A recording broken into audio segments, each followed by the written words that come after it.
Let's go. Roll 'em.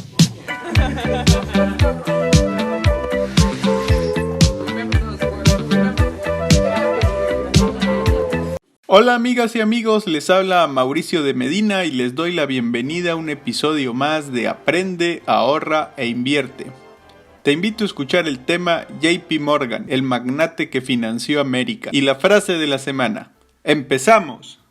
John Pierpont Morgan fue un financiero y banquero estadounidense que dominó las finanzas corporativas en Wall Street durante la Edad Dorada. Su fama se vio incrementada por prevenir la crisis bancaria estadounidense de 1907 y por haber consolidado un imperio que lleva su nombre, JP Morgan. Morgan nació el 17 de abril de 1837 en Hartford, Connecticut. Pierpont, como prefería ser conocido, tuvo una educación variada debido en parte a los planes de su padre. En el otoño de 1848 empezó a estudiar en la escuela pública de Hartford, luego fue a la escuela episcopal en Cheshire, Connecticut. En septiembre de 1851 aprobó el examen de ingreso de The English High School of Boston y se especializó en matemáticas para carreras comerciales. En abril de 1852 Morgan sufrió una enfermedad que se hizo más común a medida que avanzaba su vida, la fiebre reumática, la cual lo dejó con un dolor que le impedía caminar, y entonces su madre lo envió a Portugal para que se recuperara. Convaleció ahí durante casi un año, luego regresó a Boston para reanudar sus estudios. Después de graduarse, su padre lo envió a una escuela en un pueblo suizo, donde adquirió fluidez en francés. Luego su padre lo envió a la Universidad de Göttingen para mejorar su alemán. Logró una fluidez aceptable en 6 meses y un título en Historia del Arte. Luego viajó de regreso a Londres para completar su educación formal. Sus inicios en la banca. Morgan entró en la banca en 1857 en la sucursal de Londres de la firma de banca comercial Peabody Morgan & Company, una sociedad entre su padre y George Peabody, fundada 3 años antes. En 1858 se mudó a la ciudad de Nueva York para unirse a la casa bancaria de Duncan Sherman & Company, que eran los representantes estadounidenses de George Peabody & Company. Durante la Guerra Civil estadounidense, en un incidente conocido como el asunto de la carabina Hall, Morgan financió la compra de 5,000 rifles de un arsenal del ejército a $3.5 cada uno, que luego fueron revendidos a un general de campo por $22 cada uno, demostrando en aquel entonces su sagacidad para los negocios. Morgan evitó servir durante la guerra, pagando un sustituto $300 para que ocupara su lugar. De 1860 a 1864, como J. Pierpont Morgan & Company, actuó como agente en Nueva York para la empresa de su padre, rebautizada como J.S. Morgan & Company, tras la jubilación de Peabody en 1864. De 1864 a 1872 fue miembro de la firma Dabney Morgan & Company, y en 1871 se asoció con los Drexel de Filadelfia para formar la firma de Nueva York de Drexler Morgan & Company. En ese momento, Anthony J. Drexler se convirtió en el mentor de Pierpont a petición de su madre, Eunice Morgan. Después de la muerte de Anthony Drexler, la firma fue rebautizada como JP Morgan & Company en 1895, manteniendo estrechos vínculos con muchas otras empresas. Para 1900 era una de las casas bancarias más poderosas del mundo, centrada principalmente en reorganizaciones y consolidaciones. JP Morgan a menudo se hizo cargo de negocios en problemas y reorganizó sus estructuras y administración para devolverles la rentabilidad. En ese entonces, Morgan dominaba el panorama empresarial estadounidense, desempeñando papeles fundamentales en la fusión, suscripción, reorganización y consolidación de la mayoría de las transacciones que dominaron el periodo. En referencia a su eficacia en la reorganización corporativa, la morganización se convirtió en una referencia común de la industria. Eso ayudó a incrementar su reputación como banquero y financiero y le atrajo el interés de los inversores hacia los negocios que asumió. Con un fuerte compromiso con la cultura y la religión, el visionario de Morgan tuvo pasión por la eficiencia, la modernización empresarial y las economías de escala, y esto le ayudó a revolucionar el corporativismo estadounidense, iniciando la ola de consolidación empresarial que dominó a principios del siglo XX. JP Morgan y los ferrocarriles. Morgan se centró en los ferrocarriles, las empresas comerciales más grandes de Estados Unidos. Arrebató el control del ferrocarril de un par de empresas ferroviarias en 1869. Lideró el sindicato que rompió los privilegios de financiamiento gubernamental y desarrolló y financió un imperio ferroviario mediante la reorganización y consolidación en todas las partes de los Estados Unidos. Recaudó grandes sumas en Europa, pero en lugar de participar únicamente como financista, ayudó a los ferrocarriles a reorganizarse y lograr una mayor eficiencia. Luchó contra los especuladores interesados solo en las ganancias y construyó una visión de un sistema de transporte integrado. Después de que el Congreso aprobara la Ley de Comercio Interestatal en 1887, Morgan organizó conferencias en 1889 y 1890 que reunieron a presidentes de ferrocarriles para ayudar a la industria a seguir las nuevas leyes y redactar acuerdos para el mantenimiento de tarifas públicas razonables, uniformes y estables. Las conferencias, las primeras de su tipo, crearon una comunidad de interés entre líneas en competencia, allanando el camino para las grandes consolidaciones de principios del siglo XX. Además, JP Morgan & Company y las casas bancarias a las que sucedió reorganizaron un gran número de ferrocarriles entre 1869 y 1899. Morgan también financió ferrocarriles urbanos,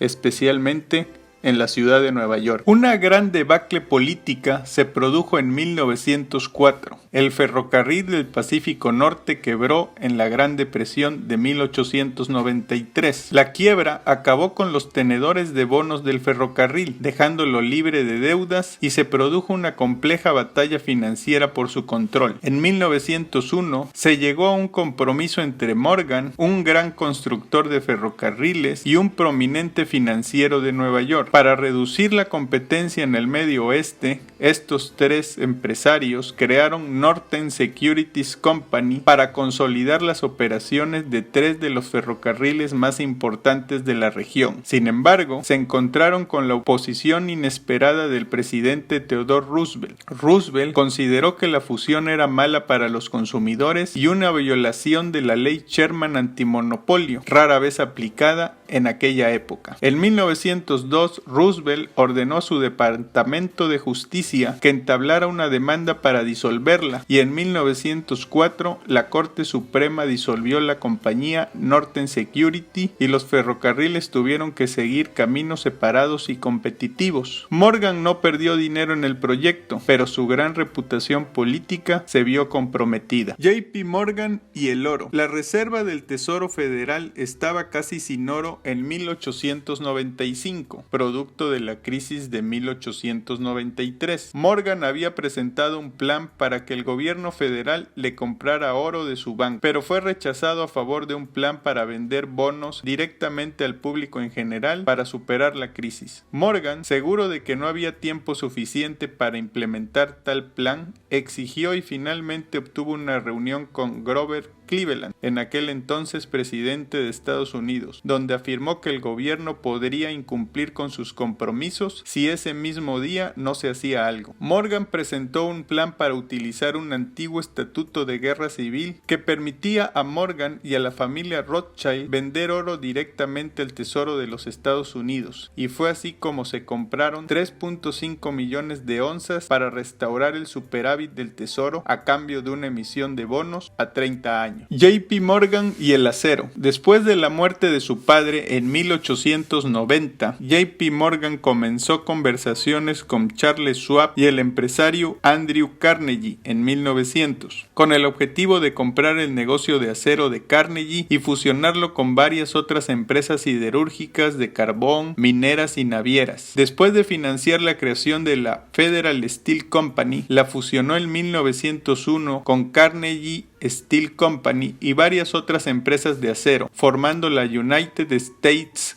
Steel Corporation. En 1901, US Steel fue la primera compañía de $1,000 millones del mundo, con una capitalización autorizada de 1.4 mil millones, mucho más grande que cualquier otra empresa industrial y comparable en tamaño a los ferrocarriles más grandes. Los objetivos de US Steel eran lograr mayores economías de escala, reducir los costos de transporte y recursos, expandir las líneas de productos y mejorar la distribución para permitir que Estados Unidos compitiera globalmente con el Reino Unido y Alemania. Schwab y otros afirmaron que el tamaño de la empresa les permitiría ser más agresiva y eficaz en la búsqueda de la globalización. Los críticos consideraban a US Steel como un monopolio, ya que buscaba dominar no solo el acero, sino también la construcción de puentes, barcos, vagones de ferrocarril y rieles, alambres, clavos y muchos otros productos. Con US Steel, Morgan capturó 2/3 del mercado del acero y Schwab confiaba en que la empresa pronto tendría una participación del mercado del 75%. Sin embargo, después de 1901, su participación en el mercado cayó y en 1903 Schwab renunció para formar otra empresa acerera que se convirtió en la segunda mayor productora de acero de Estados Unidos. La política laboral fue un tema polémico. US Steel no estaba afiliada a sindicatos y los productores de acero experimentados, encabezados por Schwab, utilizaron tácticas agresivas para identificar y erradicar a los alborotadores prosindicales. Los abogados y banqueros que habían organizado la fusión, en particular Morgan y otros directores, estaban más preocupados por las ganancias a largo plazo, la estabilidad, las buenas relaciones públicas y evitar problemas. En general, prevalecieron las opiniones de los banqueros y el resultado fue una política laboral paternalista, donde US Steel finalmente se sindicalizó a finales de la década de 1930. La crisis de 1907. El pánico de 1907 fue una crisis financiera que casi paralizó la economía estadounidense. Los principales bancos de Nueva York estaban al borde de la quiebra y no había ningún mecanismo para rescatarlos, hasta que Morgan intervino para ayudar a resolver la crisis. Primero, el secretario del Tesoro destinó $35 millones de dinero federal para depositarlos en bancos de Nueva York. Luego, Morgan se reunió con los principales financieros del país en su mansión de Nueva York, donde los obligó a diseñar un plan para hacerle frente a la crisis. Morgan organizó un equipo de ejecutivos bancarios y fiduciarios que redirigieron el dinero entre los bancos, consiguieron más líneas de crédito internacionales y compraron las acciones en picada de corporaciones saludables. En la ejecución del plan surgió un delicado asunto político con respecto a una firma de corretaje que estaba profundamente involucrada en un movimiento especulativo con las acciones de Tennessee Coal Iron and Railroad Company. La firma Muller Schley habían prometido más de 6 millones de acciones de Tennessee Coal and Iron, TCI, para préstamos entre los bancos de Wall Street. Los bancos habían solicitado los préstamos y la empresa no podía pagar. Si Moore y Schley fracasaban, seguirían un centenar de fracasos más y entonces todo Wall Street podría desmoronarse. Morgan decidió que tenían que salvar a Moore y Schley. TCI era uno de los principales competidores de US Steel y poseía valiosos depósitos de hierro y carbón. Morgan controlaba US Steel y decidió que tenían que comprar las acciones de TCI a Moore y Schley. En aquel entonces, su director, Elbert Gary, director de US Steel, estuvo de acuerdo, pero le preocupaba que hubiera implicaciones antimonopolio que podrían causar causar graves problemas a US Steel, ya que era dominante en la industria del acero. De tal manera que Morgan envió a Gary a ver al presidente Theodore Roosevelt, quien prometió inmunidad legal por el trato. Luego, US Steel pagó 30 millones por las acciones de TCI y Moore and Slade se salvaron. El anuncio tuvo un efecto inmediato y el 7 de noviembre de 1907 el pánico había pasado. La crisis, como siempre, puso de relieve la necesidad de contar con mejores mecanismos de supervisión. Prometiendo no dejar que volviera a suceder y dándose cuenta de que en una crisis futura era poco probable que hubiera otro Morgan, en 1913 líderes bancarios y políticos idearon un plan que resultó en la creación del sistema de la Reserva Federal. Por otro lado, no todo fueron buenos negocios para JP Morgan. Tuvo pérdidas cuantiosas al invertir en un proyecto de comunicación inalámbrica con Nikola Tesla, también al intentar construir y operar una línea de metro en Londres, y al comprar una empresa naviera con el objetivo de controlar el comercio marítimo. JP Morgan murió mientras viajaba al extranjero el 31 de marzo de 1913, poco antes de cumplir 76 años. Murió mientras dormía en el Gran Hotel Plaza de Roma, en Italia. Su cuerpo fue devuelto a Estados Unidos en un barco. Las banderas de Wall Street ondeaban a media asta y en un honor generalmente reservado para los jefes de Estado, la bolsa de valores cerró durante 2 horas cuando su cuerpo pasó por la ciudad de Nueva York. El patrimonio de JP Morgan a valor actual se estima en 1.4 billones de dólares y fue su hijo John Pierpont Morgan Jr. quien heredó el negocio bancario. JP Morgan legó su mansión y grandes colecciones de arte y libros a la Biblioteca y Museo Morgan de Nueva York. Mis humildes comentarios. La historia de JP Morgan refleja la de un gran empresario que tenía dientes y sabía cómo usarlos. Por el alcance de sus empresas y sus decisiones, puede tomarse como héroe o villano, pero sin buscar etiquetarlo, creo hacen falta más empresarios de este tamaño. Me gusta la parte de la visión global, tal vez producto de su educación multicultural y su intención de eficientar a las empresas. Como cierre y a reserva de ser juzgado, me atrevo a decir que soy partícipe del capitalismo. Creo que la creación de empresas permite empleos y la obtención de riqueza, y por ende, progreso social y colectivo. La frase de la semana. El primer paso para llegar a alguna parte es decidir que no te vas a quedar donde estás. JP Morgan. Si te ha gustado esta historia, házmelo saber con un pulgar arriba y o dejando un comentario. Recuerda que cada semana tenemos una historia nueva en el canal, así que si no te has suscrito, es un buen momento para hacerlo. Adicionalmente, te invito a que visites mi sitio, mauriciodemedina.com, donde podrás encontrar blogs, podcasts, ebooks, cursos y mucha información adicional.